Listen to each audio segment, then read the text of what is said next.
उन्हें भारतीयों की जब डिमांड आगे बढ़ा कि हमें अपना कॉन्स्टिट्यूशन चाहिए, एक कॉन्स्टिट्यूएंट असेंबली का गठन होना चाहिए, यानी कि महात्मा गांधी ने सबसे पहले इस बात का डिमांड रखा कि जो इंडियन पॉलिटिकल जो भी डेस्टिनी है, इंडियन पॉलिटिकल डेस्टिनी जो भी है, वो सिर्फ भारतीयों के द्वारा ही लिया जाएगा 1922 में।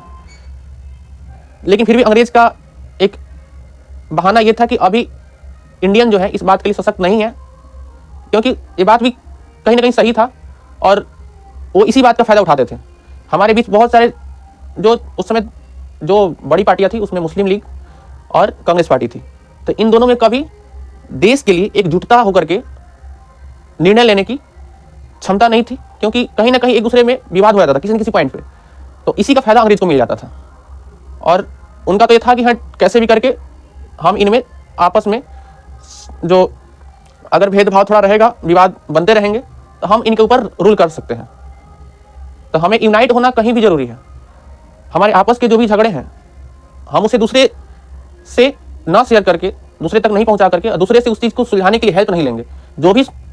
जो आपस के विवाद रहते हैं हमारे फैमिली में भी या फिर हमारे कंट्री में भी, अगर अदर स्टेट में है तो दूसरे कंट्री वाले उसमें इंटरफेयर नहीं करें। हम दूसरे कंट्री वाले से उसमें किसी भी तरह का इंटरफेयर का एक्सपेक्टेशंस नहीं रख सकते हैं, क्योंकि अगर वो इंटरफेयर कर रहे हैं तो कहीं ना कहीं इस बात का उन्हें फायदा मिल जाएगा।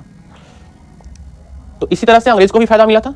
तो क्या हम ये जानेंगे आज कि कॉन्स्टिट्यूशन जो हमारा बना हुआ है, अगर पहला मीटिंग जो था 9 दिसंबर 1946 में रखा गया था, जिसके इंटरिम प्रेसिडेंट यानी कि तत्कालीन राष्ट्रपति जो थे उसके वो सच्चिदानंद सिन्हा थे, और फिर परमानेंट प्रेसिडेंट जो थे डॉक्टर राजेंद्र प्रसाद रहे, जो 11 दिसंबर 1946 में उन्हें इलेक्टेड किया गया था परमानेंट प्रेसिडेंट के रूप में कॉन्स्टिट्यूएंट असेंबली के।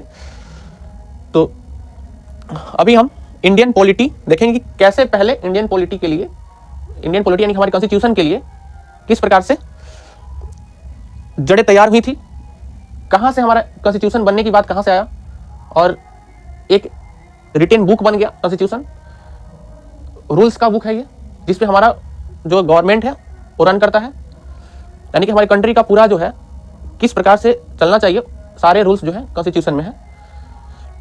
तो constitution is a book of rules to governing our countries. ठीक है। सबसे पहले the origin and the growth of the Indian constitution has its roots in Indian history during British period from 1773 onwards.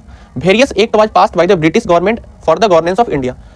जब हम लोग British India के बारे में पढ़ते हैं हिस्ट्री में, तो उसमें बहुत सारे एक से एक पॉलिसी लगाते गए जो ब्रिटिश ऑफिशियल्स थे।